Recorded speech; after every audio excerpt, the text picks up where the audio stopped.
So why does tapping work?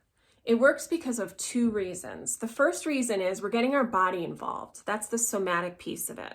So when you're getting your body involved, you're literally stimulating these acupoints on your body. Back in 2021, which was actually very recently, Korean research proved that we have something called the primovascular system. This system is smaller than capillaries in our body. What they learned by shooting dye into this system is that when these acupoints are stimulated, it sends a message to the amygdala in the brain, the stress center of the brain, and it literally tells the brain that it's safe to calm down, and it turns off the stress response, and it moves you from a sympathetic state to a parasympathetic state.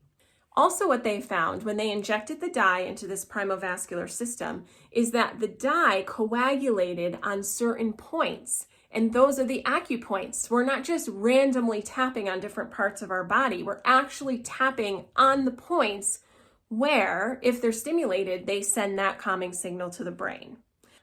While it is turning off the stress response, it is also activating the hippocampus, and the hippocampus is where memories are stored. And that's why when you're tapping, sometimes you'll remember something that's connected to what you're tapping about. The second thing that's happening is that we are saying what the problem is. So this is the cognitive piece. We are actually stating the problem.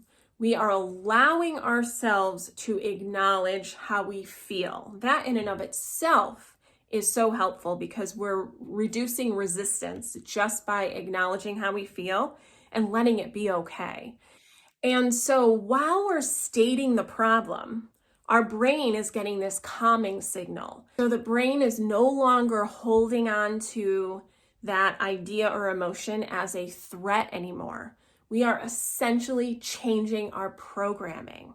And meanwhile, the prefrontal cortex comes back online, which allows you to problem solve and think clearly, be open to new ideas and perspectives. And this is how we shift or reframe some limiting beliefs that we have. And it puts you in the receptive mode. So now you have access to new ideas and new perspectives. You're open to things that you haven't been open to while feeling the grips of those emotions or circumstances.